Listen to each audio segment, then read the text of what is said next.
పేరే సుందరం కంటి ముందే నందనం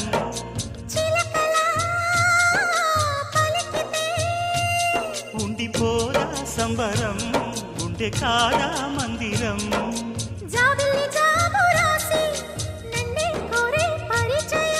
పున్నగ పూలు పూసే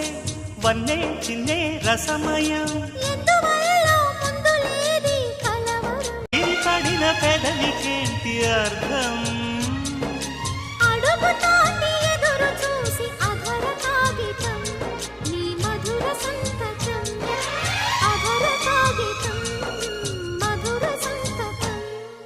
గుప్పెడు గుండెను తడితే దాని చప్పుడు పేరు సంగ